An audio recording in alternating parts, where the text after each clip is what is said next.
어쩌면 윤성희. 멤버 소개. 우리들이 마지막으로 먹은 것은 조스바였어. 설악산으로 수학여행을 가던 버스 안에서였지. 반 아이들이 앞에서부터 한 명씩 노래를 부르기 시작하자 압정은 끔찍하다는 말을 10번도 더 내뱉었어. 왜 압정이냐고? 머리가 아주 크거든.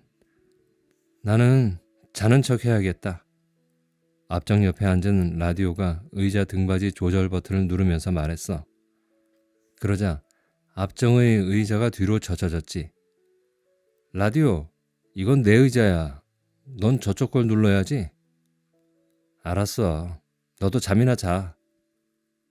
라디오가 잠바를 꺼내 앞정의 무릎을 덮어주었어. 라디오는 밤마다 라디오를 들어. 어머니 유품인데 주파수 맞추는 버튼이 고장났다고 해. 그 라디오는 60년도 더 된 거야.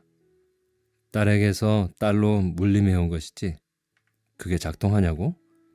라디오의 말에 의하면 아직도 잘 나온대.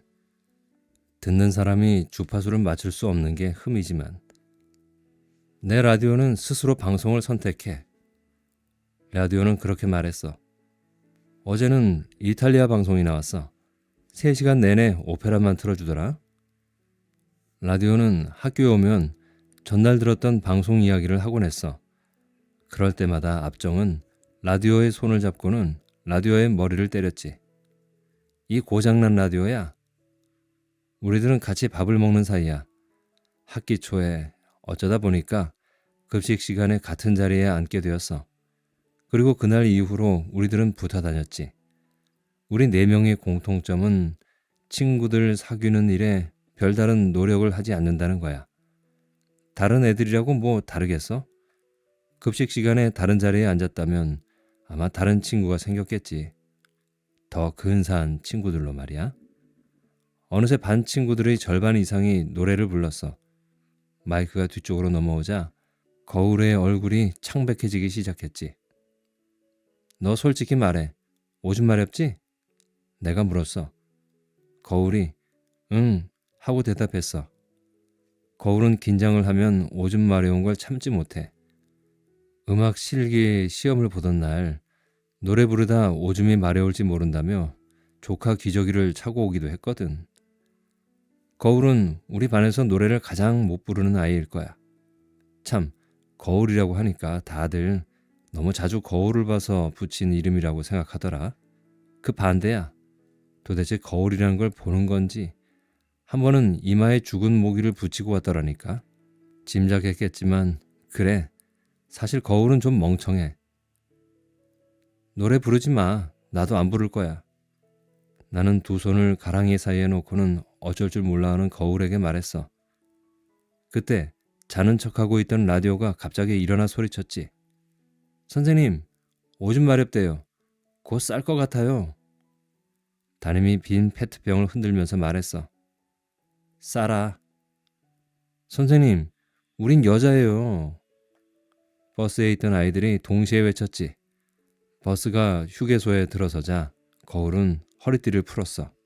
그리고 버스 문이 열리자마자 달리기 시작했지. 하드 사와. 달리는 거울의 뒤통수에 대고 라디오가 소리쳤어. 그 와중에도 거울은 응! 이라고 큰 소리로 대답했지. 보라색 입술을 갖게 된 사연. 거울은 조스바를 사왔어. 난 스쿠리바가 먹고 싶어. 난 브라보콘. 난 돼지바. 아이들은 먹고 싶은 게 각각 달랐어. 내가 다 먹을 거야. 거울은 조스바 포장을 뜯더니 침을 바르기 시작했어. 문제 하나. 거울의 마음은 몇 제곱미터? 앞정이 말하자 나와 라디오가 재빨리 손을 들었지. B 3만 제곱미터입니다. 그제야 거울은 침으로 범벅이 된 조스바를 우리들에게 건네주었어. 조스바를 먹은 다음 나는 앞정에게 내 혓바닥을 보여주었어. 앞정도 라디오에게 혓바닥을 보여주었지. 니들은 자신들이 썩 괜찮은 놈이라고 생각하지? 내가 보기에는 아니야. 거울은 낄낄대는 우리들을 한심하게 바라봤어. 반 아이들이 다시 노래를 부르기 시작했고 나는 잠자는 척하기 위해 얼른 눈을 감았지. 꿈속에서 나는 막내 고모를 만났어. 북치는 원숭이 인형을 사주었던 고모였는데 친척들 말에 의하면 내가 그 고모를 가장 많이 닮았다고 해. 나는 엄마가 뜨개질을 해서 만들어준 붉은색 망토를 입고 있었어. 내가 11살 때 가장 좋아했던 옷이야. 그동안 어디 있었어요? 고모는 친구들과 놀이동산에 갔다가 눈이 내리지 않는 나라에서 온 마술사와 사랑에 빠졌어. 마술사는 장모의 마음을 얻기 위해 동네 사람들을 불러놓고 마술쇼를 하기도 했지. 1,000원짜리를 10,000원짜리로 바꾸자 증조 할아버지가 중얼거렸어. 굶어 죽지는 않겠구먼. 친척 중에서 결혼을 반대하지 않은 유일한 분이 바로 증조 할아버지야. 고모는 마술사를 따라 눈이 내리지 않는다는 나라로 도망을 갔지. 마술사가 카드를 맞출 때마다 아이들이 박수를 쳤어. 나는 박수를 치지 않았지. 저건 다 사기야. 마술사가 모자를 벗어 나에게 씌워주었어. 우린 곧 만날 거다. 마술사가 말했어. 모자는 너무 컸고 그래서 금방 내 얼굴을 덮어버렸어. 머리 좀 자주 감아요. 냄새나요. 내 말은 모자 밖으로 새어나가지 않았지. 그때 누군가 내 귀에 대고 이렇게 속삭였어. 일어나, 얼른. 마술사의 모자를 벗자 라디오와 앞정과 거울이 나를 내려다보고 있었어. 뭐야? 나는 더 많은 걸 묻고 싶었지만 더 이상 말을 할 수가 없었어. 갑자기 라디오가 내 입을 막았거든. 앞정과 거울이 양쪽에서 팔짱을 끼고는 나를 들어 올렸어. 얼른 가야 해. 거울이 말했지. 고개를 돌려 뒤를 보려 하자 이번에는 라디오가 내 눈을 가렸어. 나는 손가락 사이로 산소 호흡기를 끼고 있는 누군가를 보았지. 어디서 많이 본 얼굴인데 하고 나는 생각했어. 놀라지 마. 그건 너야. 거울이 말했어. 왜 지금 말해? 나중에 말하기로 했잖아. 앞정이 거울에게 소리쳤지. 할 수 없잖아. 라디오가 눈을 가렸던 손을 치웠어. 그리고 다음과 같은 이야기를 들려주었지. 내 앞에 앉은 아이가 노래를 부르려던 참이었어. 버스가 가드레일을 들이받고 언덕 아래로 추락을 한 건. 창가에 있던 거울은 뇌진탕으로 죽었어. 그 자리에서 즉사를 했지. 다행인 건 거울은 잠을 자고 있어서 아무것도 기억하지 못한다고 해. 라디오는 노래를 부르던 아이 쪽으로 넘어졌어. 재수없게도 마이크 목에 줄이 감겼지.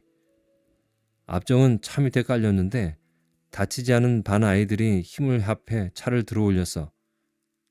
거울의 말에 의하면 한 20cm 정도는 들어 올렸다고 해. 그러다가 힘이 빠진 아이들이 버스를 놓쳤지. 그 충격으로 앞정은 죽었어. 이게 다 밥도 안 처먹고 다이어트만 하는 년들 때문이야. 앞정은 구조대원이 나를 싣고 가기 전까지 내내 그렇게 소리를 질렀다고 해. 그래도 너는 우리보다 일주일이나 더 살았잖아. 병원 응급실에서 널 기다리는데 진짜 끔찍하더라. 라디오는 이야기를 이렇게 마무리했어. 거울과 앞정은 2박 3일 동안 팔짱을 풀어주지 않았어. 솔직히 말해봐. 내가 죽길 바랐어? 내 말에 아무도 대답을 하지 않았지. 2박 3일이 지난 뒤 나를 놓아주면서 앞정이 말했어. 솔직히 우리만 죽으면 억울하잖아. 그리고 맨 뒷자리에 앉자고 한 사람은 너였거든. 니들은 원래 재수가 없었어. 라고 내가 대답했어. 집에 가볼 생각은 절대 하지 마. 네 장례식 장면을 못 보게 한 우리에게 감사해. 우린 그걸 다 겪었어. 나는 앞정과 거울과 라디오의 얼굴을 향해 침을 뱉었다. 물론 침은 뱉어지지 않았어.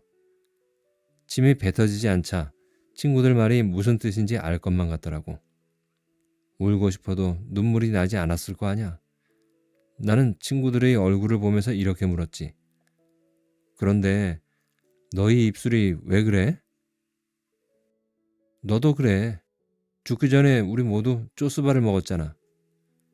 이렇게 해서 우리들은 영원히 보라색 입술과 보라색 혓바닥을 갖게 되었다.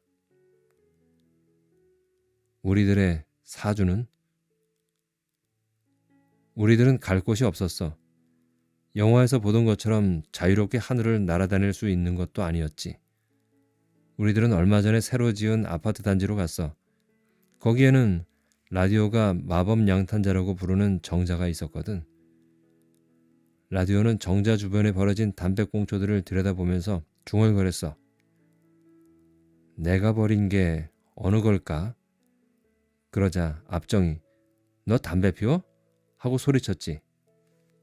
라디오는 종종 결석을 하곤 했는데 그럴 때마다 이 정자에 와서 놀았다고 해. 나는 그제야 그 애가 혼잣말을 많이 하는 이유를 알게 되었어.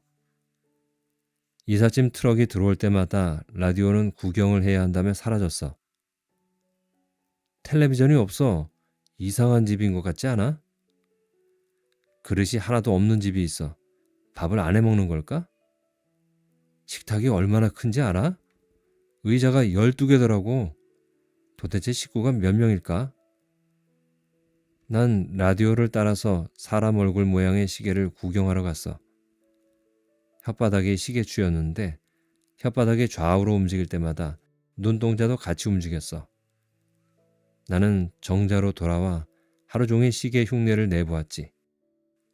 압정은 방 하나가 핸드백으로 가득 찬 집을 발견했어. 그 애는 그 가방의 브랜드를 모두 알고 있더라고. 더 놀라운 건 진품과 짝퉁도 구별할 줄 알았다는 거지.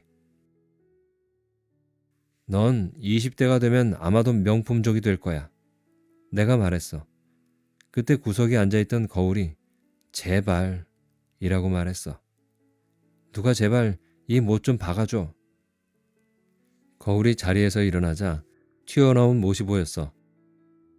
며칠 동안이나 이걸 깔고 앉아 있었는데도 엉덩이가 안 아파. 그 순간 나는 거울의 입술이 보라색인 게 참 다행이라고 생각했어. 압정이 심호흡을 한번 하고 난 다음 그 큰 머리로 못을 내리쳤어. 이해가 안 돼. 난 오늘 살 팔자란 말이야.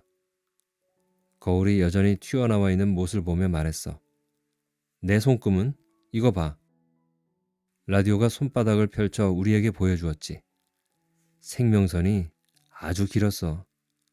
우리 중에서 사주가 가장 좋은 사람은 압정이야. 사주쟁이 말에 의하면 압정은 50대에 이름을 날린다고 해. 난 아침밥은 한국에서 먹고 저녁밥은 뉴욕에서 먹는 그런 삶을 산다고 했어. 압정은 우리들 중에서 공부를 가장 잘했거든.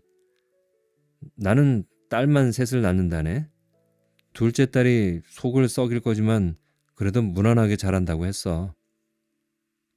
나는 내 사주가 싫었어. 애가 3명이라니. 지팡이를 짚은 할아버지가 정자 쪽으로 다가오고 있었다. 난 3만 원이나 주고 봤어. 유명한 점쟁이라고. 인터넷에서 5천 원이면 되는데 정말 이 못을 박을 사람은 없을까? 할아버지가 정자에 앉아 담배를 피우자 라디오가 재빨리 할아버지 옆으로 다가갔어. 할아버지가 라디오를 향해 담배 연기를 내뱉었지. 저절로 금연이 되네. 아무 냄새도 맡아지지 않는다며 라디오는 실망을 했어. 나는 두 손을 모으고는 기도를 했어. 그런 다음 할아버지가 세워놓은 지팡이를 살짝 건드려 봤어. 손이 지팡이를 그냥 통과하더라고. 넌 아직 수련이 부족한가 보다. 압정은 가부좌를 틀고는 복식 호흡을 하기 시작했어. 그런다고 될 줄 알아? 라디오는 고개를 흔들었지. 잘 봐. 압정이 지팡이에 손을 대려는 순간 지팡이가 저절로 쓰러졌어. 봤지? 압정이 엉덩이 춤을 추었어. 바람이야. 거울이 말했지. 심심하면 안 돼. 그 후로도 거울은 튀어나온 못을 계속 깔고 앉아 있었어. 라디오는 아마도 205동의 모든 집을 구경했을 거야. 나와 압정이 서로 머리끄덩이를 잡고 싸우는 신용을 할 때였어. 달리 할 줄 아는 놀이가 없었거든. 거울이 엉덩이를 좌우로 흔들더니 천천히 자리에서 일어났어. 왜? 드디어 엉덩이가 아파? 압정이 빈정거렸어. 치질이라도 생긴 거 아닐까? 나도 한마디 했고. 나 좀 이상한 것 같아.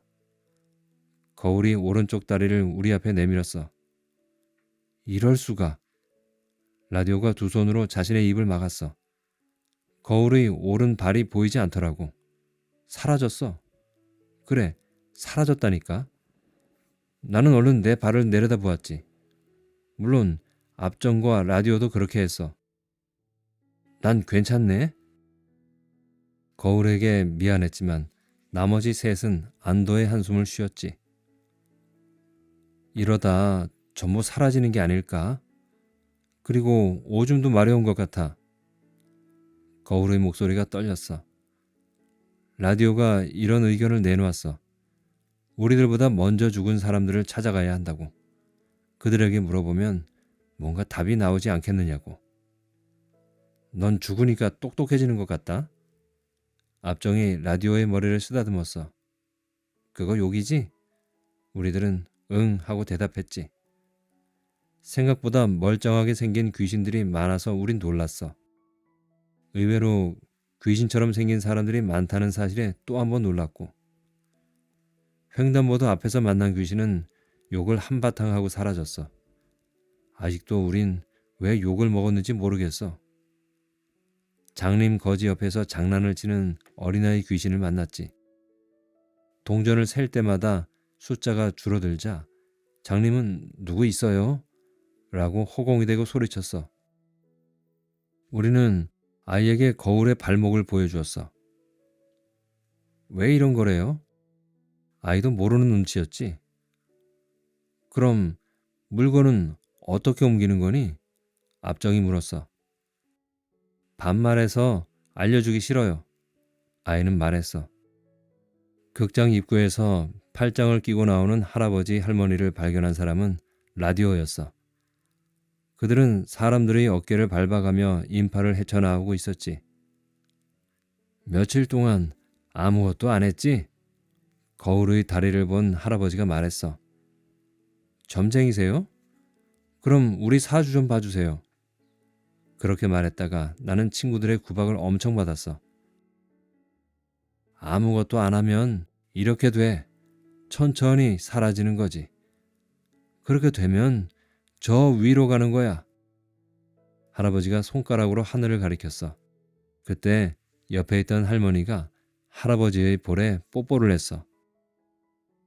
그래서 우린 연애를 하는 거야. 이 사람이 네 번째 남자야. 나는 할아버지의 부인이 귀신이 되어 찾아오는 장면을 잠시 상상해 보았지. 무엇인가 해야 해. 극장에 가봐. 도서관에도 가보고. 심지어 달리기를 하는 귀신들도 있어. 그렇게 말하고 할아버지와 할머니는 빨간 불이 켜진 횡단보도를 날아서 건너갔어. 신호등이 파란불로 바뀌자 거울이 할아버지가 사라진 쪽으로 달리기 시작했지. 쟤 왜 저래? 왜 파란불이 될 때까지 기다리는 거야? 지가 아직 사람인 줄 아는 거 아냐? 한참 후에 거울은 다시 돌아왔어. 역시 신호등이 파란불로 바뀌기를 기다린 다음. 어떻게 하면 날 수 있는지 물어봤어. 거울이 말했어. 거울 덕분에 우리는 우리가 아무리 달려도 숨을 헐떡이지 않는다는 사실을 알게 되었지. 안 알려주네. 암튼 이제부터 우린 뭘 하지? 가만히 있으면 난 죽는다고. 압정이 거울의 이마를 만졌다. 이봐, 열 있는 거 아냐? 넌 이미 죽었다고. 내가 박수를 쳤어. 물론 박수 소리는 안 났지만 암튼 뭔가 해야 해. 우리는 회의를 하기로 했어. 그냥 길거리에서 머리를 맞대고 할 수도 있었지만 그래도 명색이 회의 아니겠어? 우린 빈 사무실을 찾아다녔지. 그리고 둥근 탁자에 둘러앉아 하나씩 의견을 내기 시작했어. 회의 결과. 비 오는 날 사고다발 지역에 가서 교통사고 구경하기. 라디오가 장마철이면 20건 이상 교통사고가 나는 곳을 안다고 했어. 작년에 거기서 15명이나 죽었어. 뉴스에서 봤다니까. 그러자 압정이 말했어. 지금은 가을이야. 언제 장마를 기다려? 영화배우 K나 가수 L의 스캔들이 사실인지 확인해보기. 거울이 낸 의견이야. 그 아인 K의 광팬이거든. 자동차 공장에 가서 자동차 조립 과정을 살펴보기. 진짜 재미없겠다. 어찌나 요란하게 고개를 흔들던지 말한 내가 민망해지더라. 경찰서에 가서 무섭게 생긴 경찰을 한 명 고르기. 그리고 그 경찰을 일주일 동안 따라다니기. 화장실까지 따라가? 거울은 죽었어도 여전히 멍청한 질문만 했어. 고수 귀신을 찾아내 공중부양 배우기. 사람들과 같이 길을 걷는 건 힘든 일이야. 사람들이 내 발을 향해 침을 뱉을 때마다 나는 아직도 깜짝 놀라곤 해. 그리고 우리들은 몇 초밖에 하늘을 날지 못하거든. 학교로 돌아가 아이들과 같이 공부하기. 압정은 이럴 때 보면 좀 재수가 없어. 그런 걸 의견이라고 내놓다니. 우리들 반응을 보던 압정이 얼른 수습을 했어. 웃자고 해본 소리야. 외국에서 온 귀신을 만나보기. 그들과도 대화를 할 수 있는지 궁금했거든. 죽어서까지 서로 말이 안 통한다면 얼마나 비극이겠어. 사람들이 줄을 서서 먹는 식당을 찾아 비결을 알아내기. 거울의 부모님은 식당을 했어. 정말 맛이 없었지. 게다가 학교를 보내야 하는 자식이 3명이나 되었어. 라디오는 거울에게 이렇게 위로했어. 아마도 버스 회사에서 보상금을 받았을걸. 그 돈으로 네 동생들 공부는 시킬 수 있을 거야. 놀이동산에 가서 롤러코스터 하루 종일 타기. 이젠 속이 울렁거리지 않을 테니까. 게다가 이제부터 우린 뭐든 공짜 아니겠어? 가짜 귀신이 더 무서워. K를 찾는 일은 쉬웠어. K는 매주 수요일마다 어느 라디오 프로그램에 고정 출연을 하고 있거든. 우리들은 지하철을 2번 갈아탄 뒤에 방송국으로 갔지. K는 사귀는 남자친구가 술만 마시면 자신을 때린다는 여자의 전화를 받고 있었어.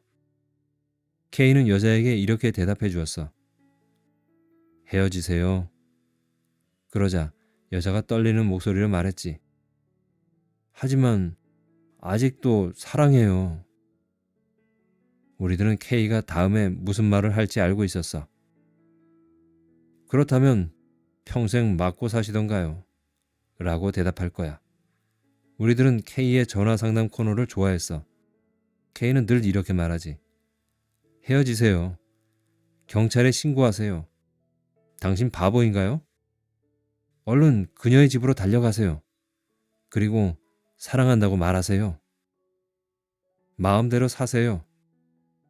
언젠가 자살을 하고 싶다는 아이에게 그럼 죽어버리세요. 라고 대답했다가 방송에서 잘릴 뻔했지. 방송이 끝나자 K는 방송국과 포장마차에서 잔치국수를 사 먹었어. 우리는 K의 커다란 밴을 타고 일주일이나 같이 지냈지.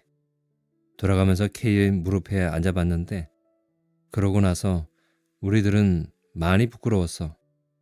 영원히 10대로 남아있어야 한다는 사실이 끔찍하게 느껴졌지. 암튼 그래서 알아낸 새로운 사실. 놀라지 않길 바라. K와 L은 사귀지 않아. 그런데도 K와 L은 일부러 스캔들을 냈어. 정말이야. K가 L에게 전화 통화하는 걸 다 들었거든. 사실 L은 지금 임신 중이야. 누가 아이 아빠인지는 모르겠어. K가 아무리 물어봐도 L은 그 부분에 대해서만큼은 입을 다물고 있어. 아마도 조만간 K가 아이 아빠일 것이라는 소문이 돌겠지. 무엇인가 더 많은 사연이 있을 것 같다며 거울이 조사를 해보겠다고 했어. 그럼 나중에 놀이동산에서 만나자. 거울을 남겨둔 채 우리들은 경찰서로 갔어. 강력 일반 반장님은 띄어쓰기가 엉망이야. 조서를 쓰는데 양쪽 검지로 타자를 치지. 강력 일반 형사들은 기괴한 살인 사건들을 조사하고 있었어. 나는 반장이 사건 파일을 꺼내자 재빨리 그 뒤로 가서 시체들의 사진을 보았어. 시체들은 하나같이 오른손 검지를 입에 물고 있더라. 라디오가 화장실에서 형사들이 하는 얘기를 엿듣고 와서는 중요한 사실을 알아냈다며 우리에게 자랑을 했어. 내가 그냥 알려줄 것 같아? 여름방학 때 나 빼고 바닷가에 놀러 간 거 사과해. 그때 저 멀리서 엄청난 덩치의 사내가 날아오더니 라디오를 덮쳤어. 말해. 뭘 알아낸 거지? 라디오는 사내의 얼굴을 보고는 이내 겁에 질렸어. 발자국 길이가 자그마치 40cm예요. 틀림없이 범인은 외계인이에요. 사내는 두 손을 벌려 40cm를 가늠해 보았다. 범인은 피에로 복장을 했을 수도 있지 않을까? 사내는 죽기 전에 경찰이었다고 해. 사내는 죽기 전에 해결한 사건보다 죽고 난 후 해결한 사건이 더 많았어. 니들은 여기서 나가. 이 경찰서는 내 구역이거든. 라디오가 사내의 가슴에 있는 붉은 얼룩을 가리키면서 물었어. 갈게요. 그런데 칼에 찔려 죽었어요? 총에 맞아 죽었어요? 사내가 오른손 검지를 입술에 대면서 말했어. 이건 고추장이야. 회를 먹다가 심장마비로 죽었거든. 나와 라디오와 압정이 동시에 대답했어. 우린 쪼스봐요. 우리들은 놀이동산에 가기 전에 자동차 공장에 잠깐 들렀어. 그렇게 많은 귀신을 본 건 거기가 처음이야. 이런 재미없는 공장에 왜 귀신들이 모이는 거냐? 압정은 도저히 이해할 수 없다는 표정이었어. 한 아저씨가 이렇게 말했어. 우린 평생 일만 하다 죽은 사람들이야. 여기 말고는 갈 곳이 없지. 우리들은 온통 40대 아저씨들 뿐인 공장을 얼른 나왔어. 놀이동산에 도착하자 거울이 롤러코스터 입구에서 우리를 기다리고 있었어. 언제 왔어? 저건 30번도 더 탔어. 다시는 안 탈래. 자, 어서 말해봐. 우리들은 거울의 어깨를 주물러주는 척했지. K와 L은 이복남매 사이야. K 아버지가 L을 3살 때 버렸지. K는 아버지의 명예를 지켜주고 싶어해. 하지만 아버지를 대신해서 동생을 돌보고 싶어 하기도 하지. 이상, 이런 내용이야.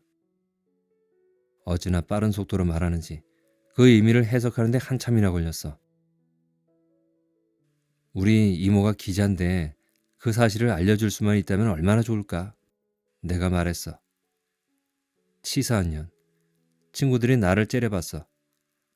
우리들은 귀신의 집에 들어갔어.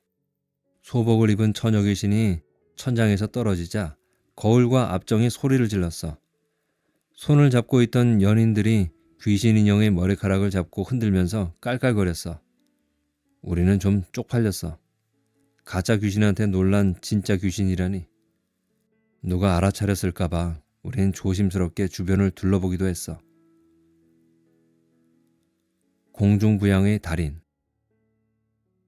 공중부양 달인을 만난 건 한 해가 저물 무렵이었어. 그 사이 연쇄살인범이 잡혔어. 20, 30대 여자들이 18명이나 죽은 뒤였지. 범인은 작은 이벤트 회사를 경영하는 사장이었어. 가게 개업식 날 피에로로 분장을 하고 아이들에게 풍선을 불어주는 일을 했지. 전직 경찰의 짐작대로였어. 죽지 않았다면 아마도 경찰청장까지 했겠다. 살인범 이야기가 사그라질 즈음에 자동차 연쇄 폭발 사고가 일어났어. 원인은 밝혀지지 않았어. 그리고 어느 고등학생이 학교 내에 타가소를 설치해달라며 시청 앞에서 시위를 벌였지. 나는 내 아이를 화장실 쓰레기통에 버리고 싶지 않다. 이렇게 적힌 플래카드를 들고서 10대 미혼모들이 시위에 동참을 했어. 물론 우리들도 시위를 했지. 어떤 여자는 아이를 낳아 한강에 버린 적이 있다고 고백을 하기도 했어. 그때 제 나이가 16살이었어요. 전문가라고 불리는 사람들이 매일 방송에 나와 토론을 했어. 주황색 눈이 내려 전 세계 방송국에서 앞다퉈 보도를 했어. 몇몇 종교단체에서는 이때를 틈타 종말이 다가왔다고 선전을 하기도 했지. 그렇게 한 해가 저물어 갔어.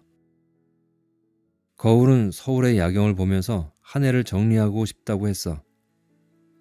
정리해봤자야 죽었다는 사실만 새록새록 기억나겠지. 귀찮아하는 라디오를 끌고 우리는 남산타워에 갔어. 그리고 거기서 발견한 거지. 우리에게 하늘을 나는 법을 알려줄 스승님을. 할머니가 남산타워 꼭대기에서 가부좌를 틀고 앉아있더라. 어떻게 하면 그렇게 되나요? 우리는 소리쳤어. 비밀이야. 할머니는 우리가 내려오라고 간절히 부탁을 해도 내려오지 않았어. 굉장히 터프한 경찰 귀신이 있는데 소개시켜 드릴게요.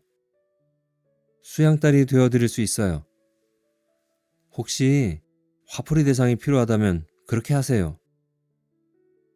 외로우세요? 저희들도 그래요. 3번 정도 폭설이 내린 다음에 할머니는 2바퀴 반을 회전하면서 땅으로 내려왔어. 대신 조건이 있어.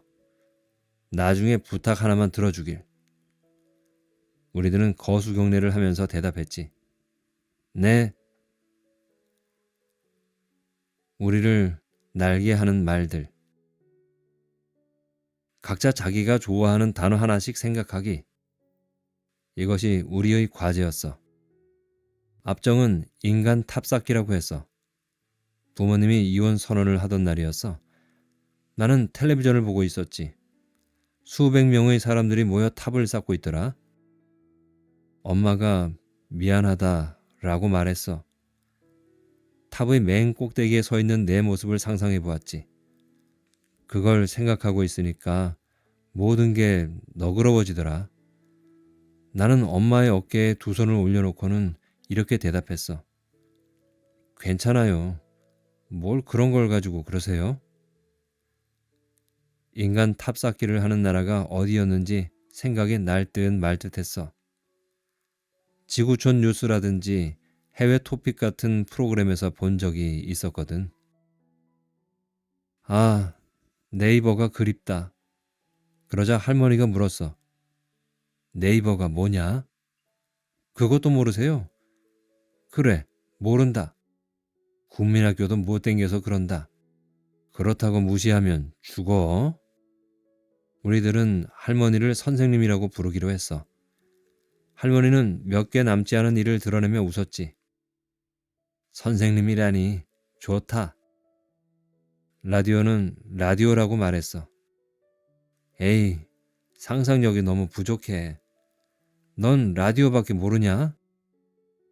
거울이 선생님에게 라디오의 보물 1호인 고장난 라디오에 대해 설명을 해주었어.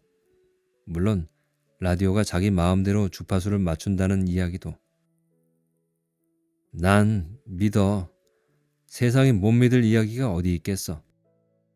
라디오는 우리에게 왜 고장난 라디오를 대대로 간직하고 있었는지 말하고 싶어 했지. 그 라디오가 할아버지를 죽였어. 라디오의 할아버지는 지독한 남봉꾼이었나 봐. 할아버지가 술집에 나타나면 술을 먹던 사람들이 화장실 가는 척하면서 자리를 피할 정도였다네. 그래, 술만 마시면 할머니를 엄청 팼나 봐. 할머니에게는 라디오 듣는 일이 유일한 위안이었어. 장마가 시작되던 어느 여름이었다고 해. 라디오의 할아버지는 진흙으로 범벅이 된 신발을 신은 채 안방문을 걷어찼어. 자고 있는 마누라의 옆구리를 걷어차려는 순간 갑자기 라디오가 켜지더니 신라의 달밤이라는 노래가 나오기 시작했어. 할머니가 라디오를 집어 검은 그림자를 향해 던졌다고 해. 그래서 어떻게 되었어? 라디오의 어깨에 앉아 이야기를 듣고 있던 선생님이 물었어. 라디오가 할아버지의 이마를 맞췄어요. 할아버지는 쓰러지면서 문지방에 머리를 부딪혔는데 그 자리에서 죽었대요. 라디오는 더 이상 이야기를 하기 싫어하는 눈치였어. 그래서 얼른 내가 말을 이었지. 난 망토야. 어릴 적에 나는 빨간색 망토가 있었어. 그걸 입고 담에서 뛰어내려 다리가 부러진 적이 있었거든. 깁스를 하고 누워 있어야 했기 때문에 아버지는 내게 침대를 사주었어. 고모와 마술사 고모부가 찾아와서 마술쇼를 해주기도 했고 나는 발자국이란 말이 더 좋더라. 그래서 그런지 거울은 걷는 걸 좋아해. 점심시간이면 학교 운동장을 몇 바퀴씩 돌곤 했지. 다른 이유는 없어. 난 그냥 발자국을 보면서 이 사람은 누구일까 하고 상상하는 일이 참 좋아. 거울의 말이 끝나자 선생님은 우리 보고 눈을 감고는 자신이 고른 단어를 생각하라고 했어. 자, 눈 떠봐. 눈을 뜨자 선생님이 보이지 않았어. 아래를 보도록 선생님이 말했지. 모두들 그 상태로 5분도 넘게 있었어. 거울과 라디오가 서로 껴안았어. 그 사이 앞정이 바닥으로 떨어졌지. 나는 허공에서 제자리 뛰기를 해보았어. 그랬더니 허리에 힘이 빠지면서 땅바닥으로 굴렀어. 그렇게 쉬운 줄 알아? 선생님이 고개를 절레절레 흔들었어. 내친 김에 물건 옮기기까지. 하하하, 간단해도 너무 간단했어.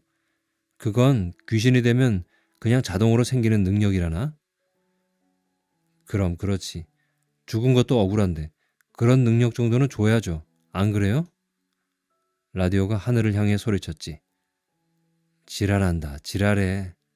선생님이 우리 뒤통수를 때렸어. 자기가 정말로 죽었다고 생각하는 귀신만 물건을 움직일 수 있어. 그건 생각보다 힘든 일이야. 우리는 선생님을 따라 약수터로 갔어. 과제는 빨간색 플라스틱 바가지 들어올리기. 네가 먼저 해봐. 우리들은 앞정을 떼밀었어. 앞정의 손은 바가지를 그냥 통과했어. 나도 성공하지 못했지. 당연히 성공할 것 같은 라디오도 마찬가지였고 우리를 놀라게 한 건 거울이었어. 거울은 바가지에 물까지 채웠어. 나와 앞정과 라디오는 허공에서 제자리 뛰기를 100번 하면서 이렇게 외쳤어. 나는 죽었다. 나는 죽었다. 그런 다음에 나와 라디오는 바가지를 들었어. 물도 채워봐. 거울이 말했지. 물을 채웠는데도 바가지의 무게가 느껴지지 않았어. 신기하지? 한 손가락으로도 할 수 있겠다. 선생님은 앞정에게 성공할 때까지 산에서 내려오지 말라고 했어. 이 산에는 동물 귀신도 많겠다. 성공하거든 네가 좋아하는 스크류바 훔쳐다 줄게. 우리는 먼저 하산했지. 사람을 죽이다. 선생님은 우리들 보고 사람을 죽여달라고 했어. 사람요? 귀신 아니고요? 우리들은 다시 물었지. 죽은 놈을 어떻게 또 죽여? 선생님이 말했어. 선생님은 우리에게 약속을 지키라고 했어. 사연을 듣고 죽일래? 아니면 그냥 죽일래? 우리들은 머리를 맞대고 잠시 회의를 했어. 그냥 죽인다에 3표. 들어보고 죽인다에 1표. 우리가 간 곳은 원조 김씨 호떡집이라는 가게였어. 가게는 정말 지저분했어. 한쪽에 라면 박스가 10개도 넘게 쌓여 있었는데 귀퉁이가 터져서 곧 내용물이 쏟아질 듯 했지. 쌓아놓은 밀가루 자루 위로 바퀴벌레가 지나가는 것도 보였어. 싱크대에는 거미줄이 쳐져 있더라. 설거지도 안 하나 봐. 탁자에는 10년도 더 지난 여성 잡지가 보였어. 나는 잡지를 살짝 들춰보았어. 그때 가게 안쪽에서 누구 왔어? 하는 소리가 들렸어. 우리는 소리가 나는 쪽을 보았어. 유행이 지난 커튼이 젖혀지더니 허리가 구부러진 할머니가 천천히 걸어 나왔어. 할머니는 기름때에 전 앞치마를 하고 있었어. 그 가게 안에서 가장 지저분한 걸 꼽으라면 난 앞치마라고 말하겠어. 뭔 소리가 났는데? 할머니가 중얼거렸어. 가만히 둬도 곧 죽을 것 같은데? 라디오가 말했어. 할머니가 가게 문을 열고 밖을 내다보더니 다시 중얼거렸어. 뭔 소리가 나는데? 우리들은 순간 긴장했어. 할머니는 이내 졸기 시작했지. 나도 저렇게 졸아보고 싶다. 거울이 말했어. 할머니의 하루 일과는 이랬어. 새벽 5시쯤 일어나서 물에 밥을 말아 식사를 해. 반찬은 단무지밖에 없어. 그러고는 빗자루로 가게 바닥을 쓰는데 워낙 오래된 빗자루라 아무것도 쓸리지 않아. 청소를 마치고 난 뒤에 할머니는 호떡을 만들어. 늘 개수도 똑같지. 50개. 그걸 만들고 난 다음 할머니는 오로지 졸기만 해. 때론 골목을 지나가던 아이들이 식은 호떡을 몰래 들고 가기도 해. 저녁이 되면 할머니는 만들어 놓았던 호떡 중에서 2개를 먹고 나머지는 쓰레기통에 버려. 여전히 맛있네. 호떡을 먹으면서 할머니는 중얼거리지. 5개 정도는 골목으로 던져. 길고양이들을 위한 거야. 가게 불은 끄지 않아. 유행이 지난 커튼 너머에는 방이 하나 있어. 저녁 9시가 넘으면 할머니는 방으로 건너가 자리에 누워 코를 골지. 우리들은 의견이 갈렸어. 그래도 약속이야. 어떤 귀신이 우리를 죽였다고 생각해봐. 난 차마 못하겠어. 일주일 동안 한 번도 할머니가 세수하는 걸 못 봤어. 물로 이를 닦는 것도 못 봤지. 차라리 귀신으로서 편안하게 살 수 있도록 도와드리자.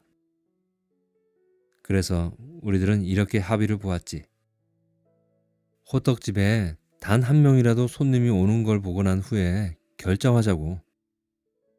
손님이 오긴 올까? 며칠이 지난 뒤 정말 손님이 찾아왔어. 중절모를 쓴 할아버지였지. 5,000원어치 싸줘요. 할머니는 냉장고에서 반죽을 꺼내 새로 호떡을 만들기 시작했어. 할아버지가 만들어 놓은 호떡을 그냥 달라고 하자 할머니가 그건 가짜 호떡이야 라고 말했어. 호떡을 봉지에 담으면서 할머니는 혼잣말처럼 중얼거렸어. 이제 그만 와. 할아버지가 5,000원을 내밀면서 말했다. 이젠 안 올게요, 누나. 누나라는 말이 참 쓸쓸하게 들렸어. 내가 할게. 거울이 말했어. 아니야, 내가 할게. 내가 말했지.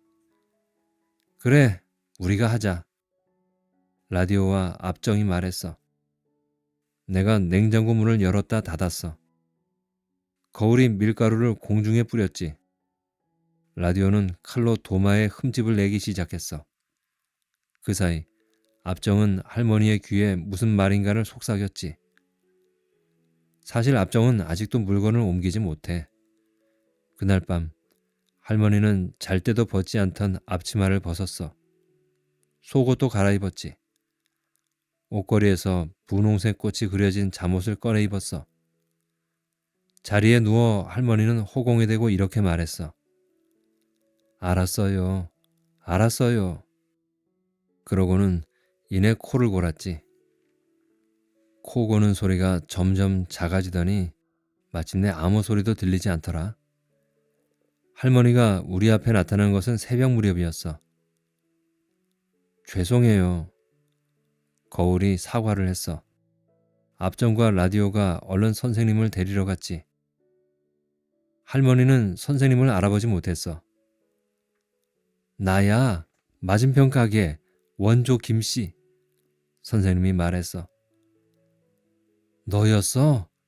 죽어서도 만나다니. 할머니가 선생님의 멱살을 잡으려고 했지. 두 사람은 30년 동안이나 원조 김씨 상표를 놓고 싸웠다고 해. 그럼 결국 그것 때문에 사람을 죽인 거예요? 이제 선생님이라고 안 부를래요, 할머니. 오해하지 마세요. 우린 꽤 착한 아이들이었어요. 그러자 두 할머니가 싸움을 멈추고 말했어.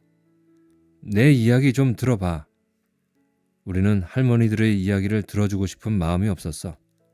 그래서 단호하게 싫다고 했지. 할머니들은 지금도 싸우고 있을 거야. 적어도 심심하지는 않겠지. 그다지 나쁘지 않은. 우리들은 교회에 갔어. 성당에도 갔지. 그리고 절에 가서 108번 절도 했어. 거울이 바다에 가고 싶다고 했어. 아직 바다에 한 번도 못 가봤다나? 기차를 타기도 하고 날기도 하고 경운기에 매달리기도 하면서 바다로 갔어. 그리고 내친 김에 어느 섬으로 간다는 배를 탔어. 누가 귀신은 물을 무서워한다고 그랬냐? 나와 라디오는 타이타닉에 나오는 연인들 흉내를 내보았어. 거울은 키를 잡고 선장 흉내를 냈지. 압정은 멀미 때문에 얼굴이 하얗게 질린 사람들을 구경하러 다녔어. 그때 누군가 소리쳤지. 고래다! 선실에 있던 거울이 달려왔어. 압정은 덤블링을 하면서 왔지. 고래떼였어. 나는 새떼들이 하늘을 날고 있는 것이라고 착각을 했어. 고래들이 새들의 그림자 같았거든. 난 가까이 가볼래. 거울이 눈을 감고는 발자국이라는 말을 중얼거렸어. 거울이 하늘을 나는 모습은 우아했어. 나는 어릴 때 입었던 빨간 망토를 거울에게 선물해야겠다는 생각을 했어. 거울은 고래의 등에 매달려 돌아왔어. 거울을 태운 고래가 배에 가까이 다가오자 사람들은 정신없이 사진을 찍어댔지. 고래의 등에는 기다란 막대가 달려 있었지. 작살이야. 이 작살을 등에 달고 100년도 넘게 살았대. 거울이 말했어. 고래하고도 말할 수 있는 거야? 라디오가 물었지만 거울은 대답해주지 않았어. 난 떠날 거야. 고래를 따라 먼 바다로 갈래. 거울이 손을 흔들었어. 그러자 고래는 100년 된 작살을 등에 꽂은 채 서서히 헤엄을 치기 시작했어. 우리는 쫓아가지 않았지. 손도 흔들지 않았어. 하나도 재미없어. 내가 말했어. 난 말이야. 라디오가 조심스럽게 말문을 열었어. 어디 가고 싶은데? 나는 라디오의 어깨에 손을 얹었어. 우간다에 가고 싶어. 사자들이 이유 없이 죽어간대. 신문에서 봤어. 어쩌면 북극에 갈지도 몰라. 북극곰이 겨울잠을 자지 못한다나 봐. 그래, 가라. 라고 나는 속으로 말했어. 넌 역시 고장난 라디오야. 압정이 라디오의 손을 잡고는 라디오의 머리를 때렸어. 나는 돌멩이 움직이는 연습이나 해야겠어. 공중 사회전 돌기도 연습해야 하고. 압정과 라디오가 나를 빤히 바라보았다. 왜? 넌? 나는 뱃머리 난간에 걸터 앉았어. 생각해 볼게. 뭘 할지. 너무 오래 생각하지 마. 그랬다간 사라지고 말 거야. 나는 압정이 인간탑 쌓기 대회에 나가는 장면을 상상해 보았어. 그러자 나도 모르게 이렇게 말이 나왔어.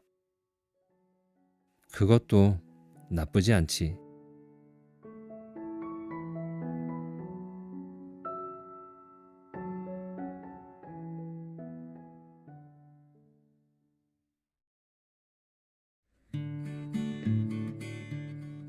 재밌게 들으셨나요?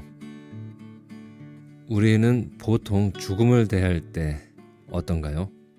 어떤 이미지가 먼저 떠오르나요? 죽음은 삶의 마지막이면서 죽음은 모든 것이 끝나는 것이며 내가 속해 있던 세상과의 완벽한 단절이며 나를 알던 모든 사람과의 이별이고 어둡고 축축하고 우울한 것이 영원히 지속되는 두려운 무언가이다. 그리고 죽음은 대다수 철학의 가장 근원적인 주제이기도 하고 삶을 더 빛나게 해주는 조연이기도 하면서 삶의 동반자로서 인간을 성숙함에 이르게 하는 변하지 않는 주제입니다. 그런데 죽음에 항상 그런